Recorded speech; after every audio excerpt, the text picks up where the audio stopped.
grab your tea, grab your coffee, grab your juice, whatever it is that you drink, grab it, and let me tell you something. I am almost 10 months postpartum now. Like, I went and had a whole child. A whole child, guys. I'm just a baby. I'm just a girl. Oh my God. No, I have, like, yeah, geez. Okay, I still, some days I wake up and I cannot believe that I actually have a child. Like, it's unbelievable. Like, somebody saying, Mama. I'm like, who's that? I'm like, oh, wait, that's my child. It's a lovely feeling. It's a lovely feeling. It has come with its ups and downs, challenges, but overall, it's such a rewarding journey. So, the story that I have for you guys today is my pregnancy journey, postpartum, my birth story, everything in between, how I found out that I was pregnant. Oh my God. All the juicy details, all the juicy details. I'm going to be sharing that with you guys today. And I'm excited for it. I think this video is a long overdue. So many people have asked me to share what my birth experience was like, what my pregnancy journey was like, especially being far away from home, living in Ireland, away from my parents, away from my husband's parents, and yeah, I suppose better late than never. Uh, better late than never, I suppose. So here goes. How did I find out that I was pregnant? Okay, so it was 2023, and I don't know, at some stage, I think the end of October, beginning of November in 2023, I started sleeping a lot. Now I sleep, but this was a lot. I remember one time I woke up a little later in the morning. I was supposed to walk from another county. I usually work in Dublin, but I was supposed to walk in another county, and I woke up a little later and I missed my train. So I rang my director and I was like, "Oh, I missed my train. Are you still around? Would you be able to give me a lift? Let's ride together." And it's like, "Oh, I'm 5 minutes away already. Don't worry if you missed your train. The rest of your team is coming in anyways. Just catch up on work and whatever it is that you have to do, and we'll see you next week." Because I was supposed to go to the office the next week. And I remember getting home. I laid down on the bed and I crashed. Like, I didn't even take my clothes off, nothing, my shoes, nothing. Dropped my bag. My husband was working from home. Sam was working from home, and I slept for next 2 hours. I woke up and I was craving like three boiled eggs and six slices of bread. And I was like, okay, I'm eating a lot more these days. What's going on? But I didn't think pregnancy. I mean, because I'm a virgin. I didn't think pregnancy. My husband was observing all of this on the side. Like, Sam would give me the side eye, like asking, like, "Are you okay? You are sleeping and eating a lot." But neither of us thought pregnancy. And then first week in December, we're supposed to go to Nigeria for reboot camp. It's a camp meeting in our church, and flying to Nigeria, I was so sick. I had the flu. I was so tired. I was so weak. Everything was just. I was I was just feeling down.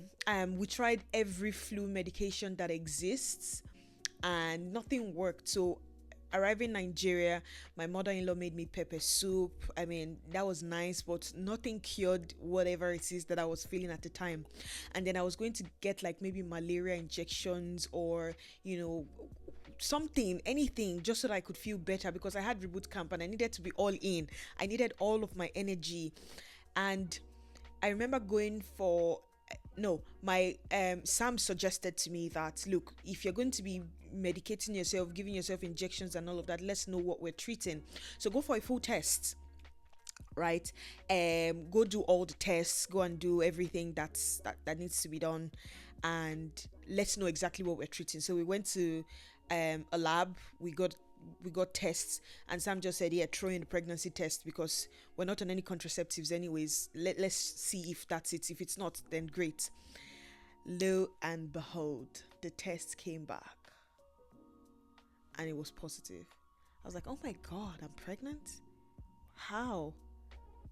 Divine conception? Oh my goodness, the Holy Spirit must have fallen upon me, because how did I get pregnant? Yeah, so that's how I found that I was pregnant. Yeah, it was bliss, and it was great that, I was in Nigeria at the time. We felt comfortable enough to share with our parents, so we shared it. Everyone was happy. Oh my goodness! My mom was like, "Oh, my baby's having a baby."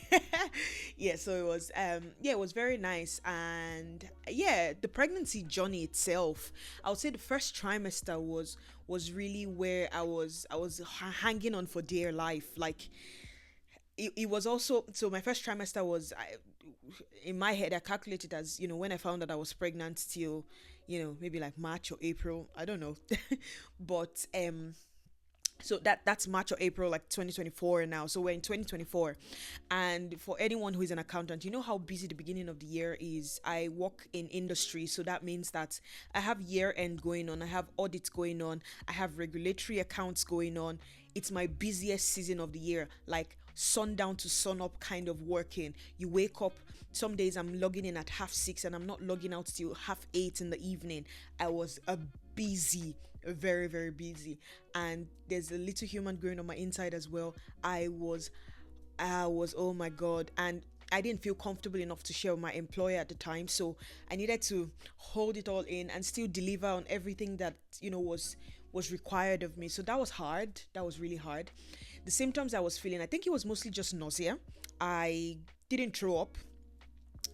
Yeah, I didn't throw up. I didn't, have, yeah, I didn't have any weird, or weird in quote now. I didn't have any weird symptoms. It was just nausea, and my nausea was driven by the fact that I didn't have any appetite to eat. Everything became just very, I found everything very irritating. So I wasn't eating well. I wasn't eating well, and ugh,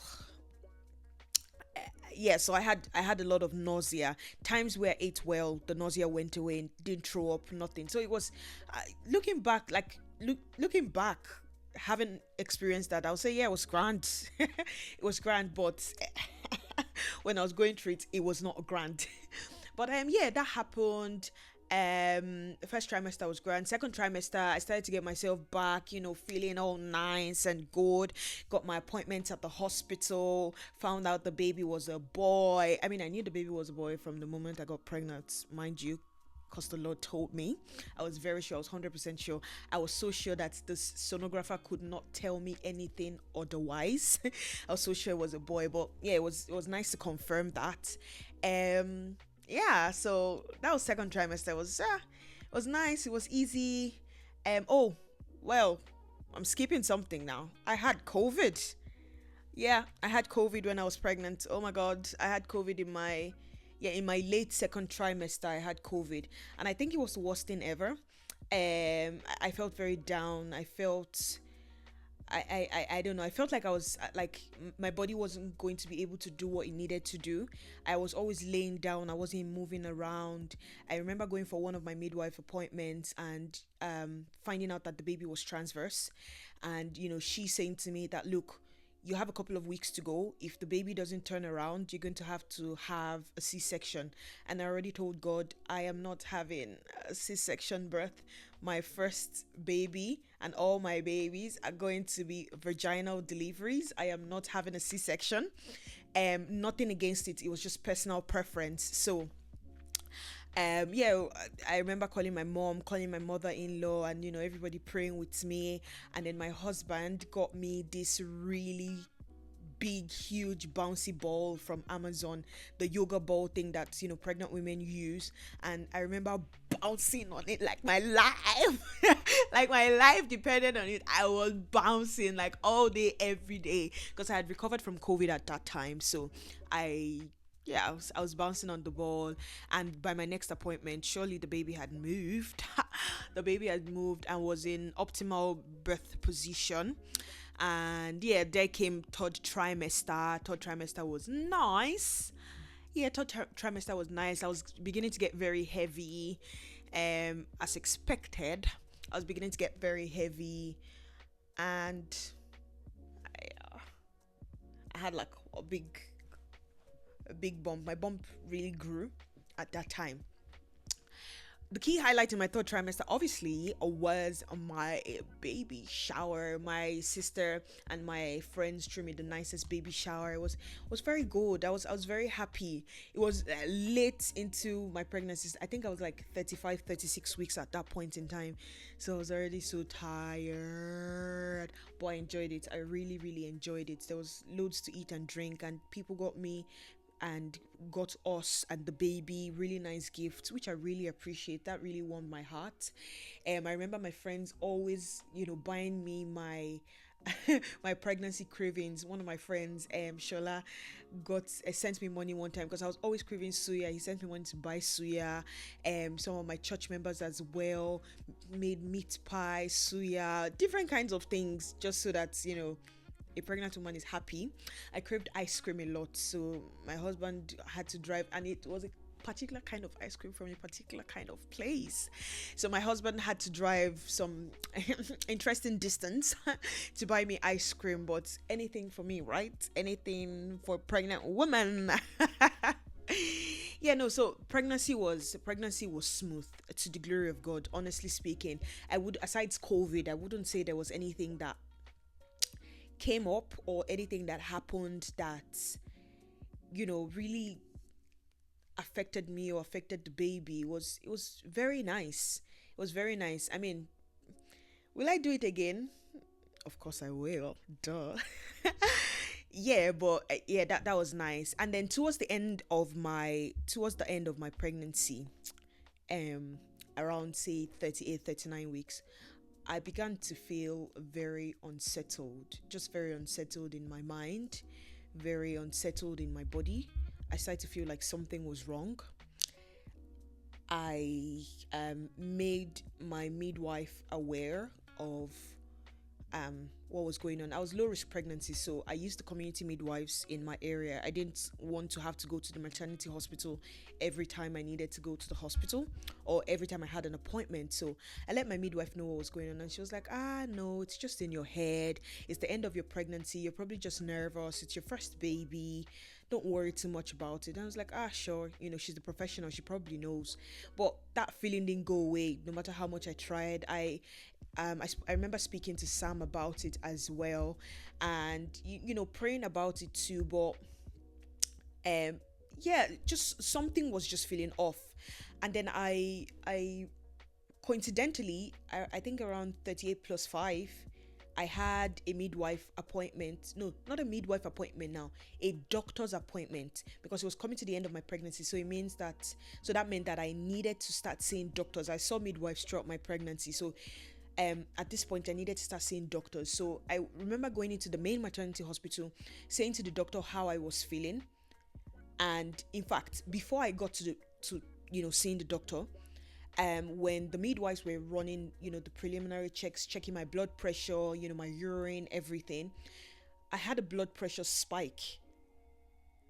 I had high BP, and that was just a bit off. So she put it in my chart and sent it to the doctor, and the doctor was asking how I'm feeling generally. They noticed that one of the blood pressure series they ran on me was high.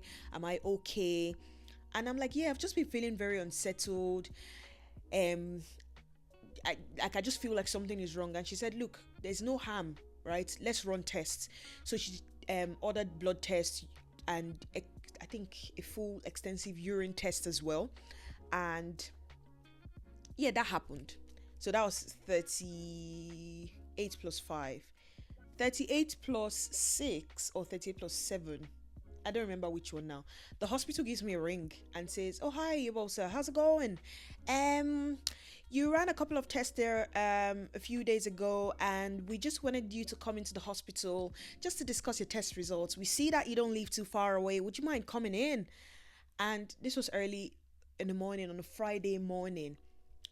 And I mean, I wasn't doing anything. I was already on maternity leave, so I dressed up. I was wearing Crocs, I was wearing track pants, and I was wearing a top. It was the summer, it was roasting hot, so I just wore a t-shirt. And I remember just ringing an Uber, and I was like, yeah, hospital.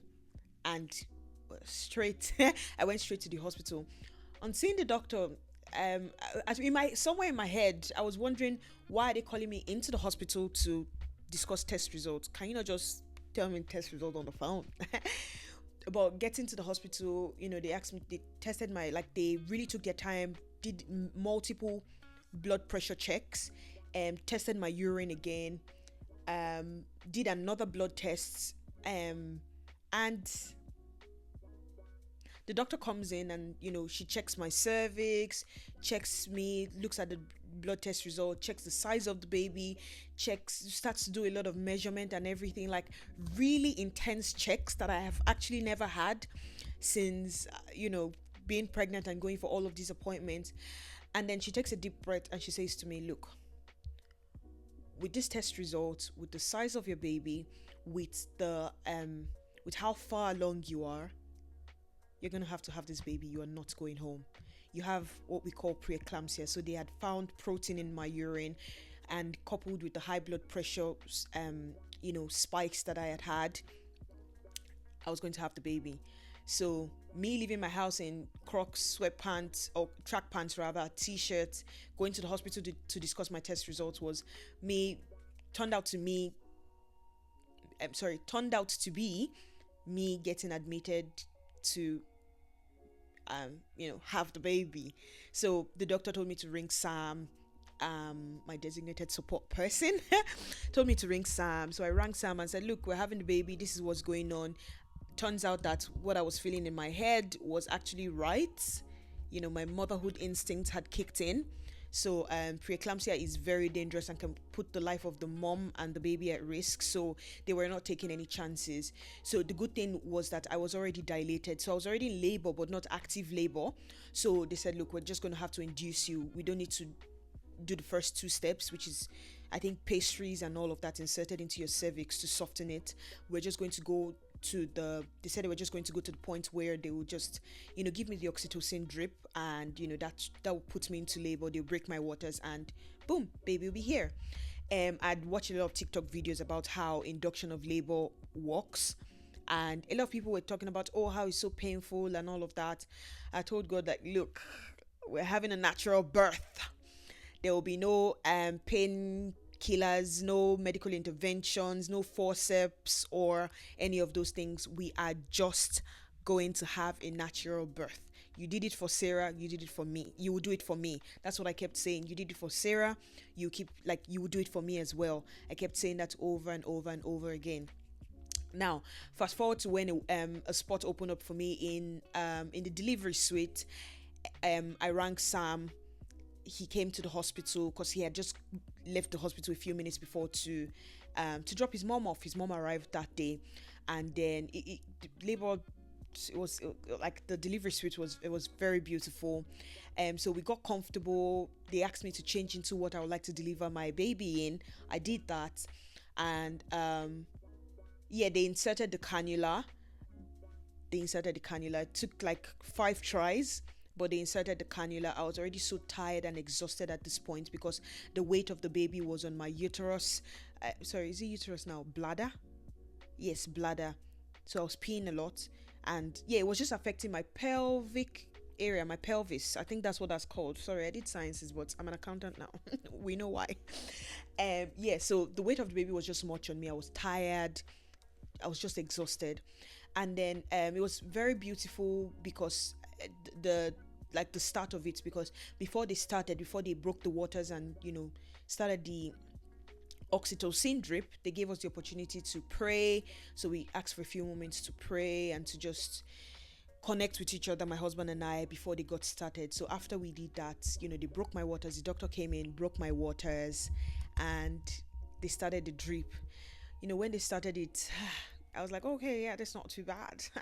But the midwife made me aware of the fact that we're going to keep increasing this as time goes on. We'll see how you and baby are reacting, and we're going to keep increasing it. So they kept increasing. I was like, this is not too bad. I'm sure I can have a natural birth. Epidural where? The midwife had asked me, like, would I be having an epidural? I'm like, I didn't want to be too proud. So I said, have it on standby, right? But I think I'm okay for now.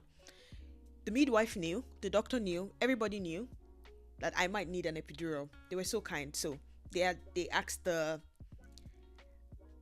anesthesia guy, the anesthesia guy to be on standby. I had so many women in the labor ward like screaming their heads off. I was like, what's going on? Isn't not the same labor all of us signed together? What's happening? And so they kept increasing it and increasing it. It started to get really painful, like really painful, like really, really, really painful. So I said, okay, you know what? I saw this on TikTok. Let me try to go labor on the toilet. So I sat on the toilet. Just to make the labor effective. So every contraction was coming, and it kept coming, and it kept coming. Oh God, and it kept coming. At some stage, I found myself screaming, just like the other women. I found myself screaming. Oh my God. It actually really hurt. And I found out later that induction of labor they say, is usually more painful than going into natural labor yourself. So that was really painful. And then I turned to the I turned to Sam. Sam was with me, walking with me through every contraction. We're doing the breathing, everything. And then I turned to Sam. I said, Sam, I'm tired. I want to get the epidural. We had decided, based on my birth plan, that I wasn't going to get the epidural. So I told him, look, I think I want to get the epidural. I'm so tired. And if I'm going to have to push this baby out, I need my energy. I want the epidural. And he said, are you sure? I said, I'm sure. And then he said, go for it. I turned to the midwife and I said, get me the epidural now. They were so kind. They knew I was going to need the epidural. The guy was at the door. As soon as I said I needed, because at this point I was on the highest dose of the oxytocin. As soon as I said, get me the epidural, the guy walked in, started to put his gloves on, brought out the long needle, everything. He was quick. He was quick because the midwives knew that I was going to need it. So they put the epidural in, and the pain calmed down, and I got the opportunity to sleep a bit. So I slept, I regained some of my energy. I had a banana. That was the only thing I had. And then I told them to set up a station for my husband to sleep as well, because he was tired. He had been doing a lot of running around, and I really needed him to be there, present and active for me when I was pushing the baby. So yeah, that happened. I labored for about 7 hours. At the end, it started to get, the pressure started to get really much. I told them to top up the epidural.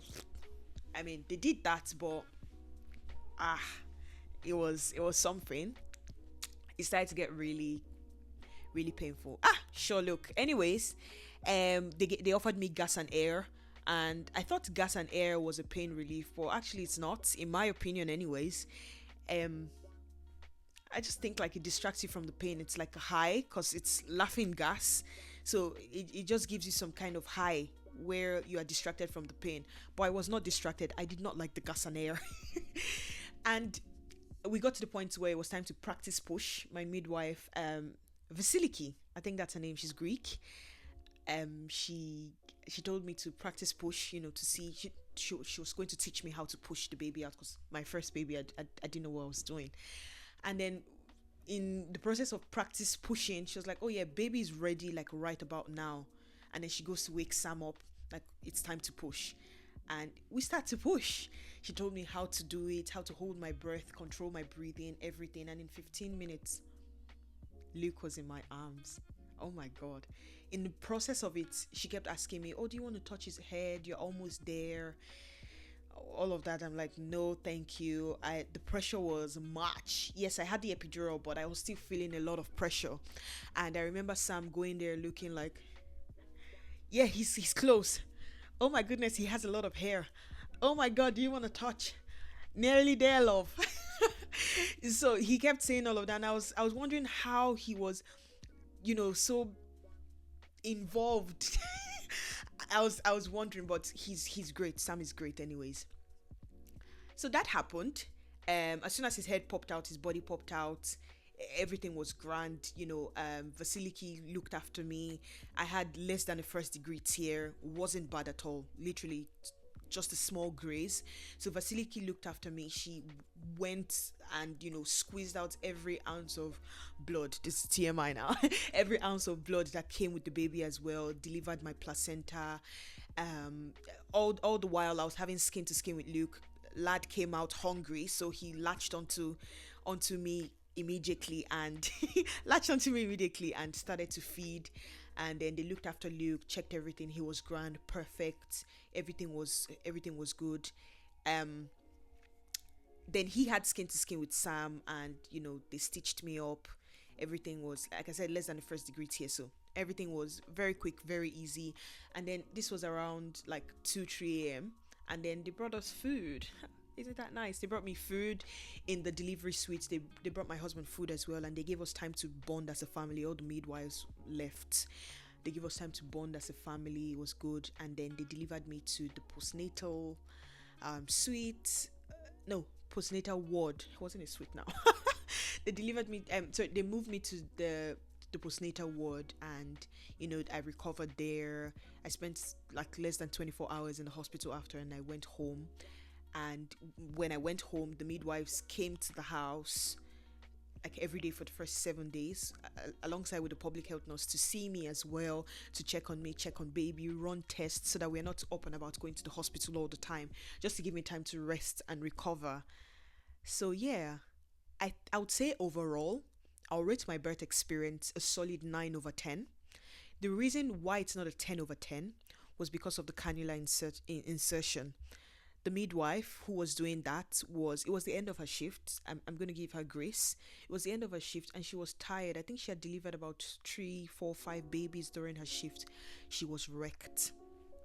So yeah, she really, like, I think I still had pain for like the first 2 3 months on my left arm because of that.